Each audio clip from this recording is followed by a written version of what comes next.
मेरे ख़्याल से फ़ेसबुक का जो रिस्पॉन्स है इस नेटवर्क को टेक डाउन करने में, वो काफ़ी इनएडिक्वेट है, क्योंकि एक तो पहली बात अगर आप देखें कि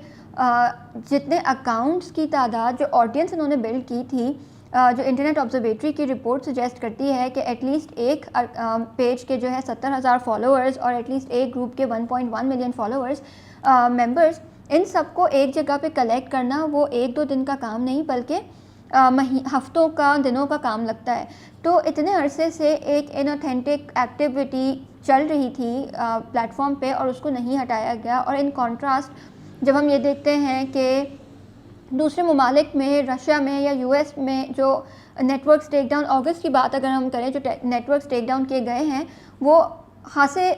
कम तादाद में, कम स्मॉल उनका स्केल था एज़ कम्पेयर टू पाकिस्तान का, जिसमें 450 से ज़्यादा के अकाउंट्स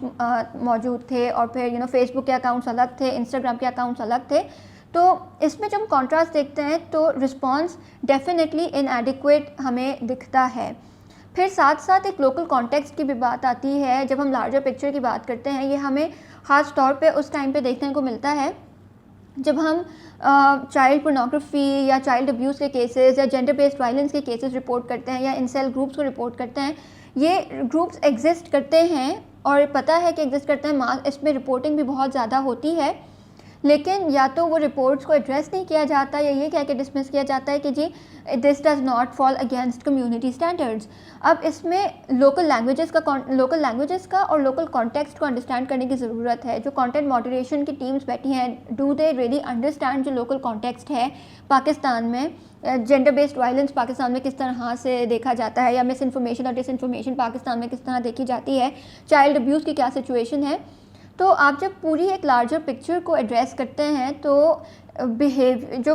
फेसबुक का रिस्पॉन्स है वो डेफिनेटली इनएडिक्वेट है और इनको और ज़्यादा रिस्पॉन्सिव होने की ज़रूरत है और एक लोकल कॉन्टेक्स्ट की ज़रूरत है समझने की। इसमें हमने जब ओवरसाइट बोर्ड जब हमने देखा था कि फर्स्ट 20 मेंबर्स को अपॉइंट किया गया था, उसमें पाकिस्तान से भी एक रिप्रेजेंटेटिव मौजूद हैं। जब उनकी अपॉइंटमेंट का पता चला तो एक ये होता है कि लोकल कॉन्टेक्स्ट अंडरस्टैंड किया जाएगा because there is a representative. Now we see के ओवरसाइट बोर्ड के पास वो अथॉरिटी अभी तक नहीं है। ओवरसाइट बोर्ड का स्टेटस नहीं पता है कि वो कब फंक्शनल होगा, कब केसेस लेना शुरू करेगा। तो ये सारे जो इश्यूज़ हैं ये जो है पाइल अप होते हैं और फिर हमारे पास एक बिगर पिक्चर सामने आती है कि जी इतने बड़े बड़े नेटवर्क्स बन जाते हैं और फिर उसके बाद जो है उनको कोऑर्डिनेटेड इनऑथेंटिक बिहेवियर के अंडर जो है उसको टेक डाउन किया जाता है। ज़रूरत इस बात की है कि पहले ही इनको आइडेंटिफाई किया जाए और सोशल मीडिया प्लेटफॉर्म्स की बहुत बड़ी रिस्पॉन्सिबिलिटी है इसमें कि वो एड्रेस करें इनको इनिशियल स्टेजेस पे कि ये बिहेवियर उनके प्लेटफॉर्म पे हो रहा है और किस तरह एड्रेस किया जा सकता है। स्पेशली अगर हम देखें कि किस तरह से ये पॉलिटिकल डिस्कोर्स को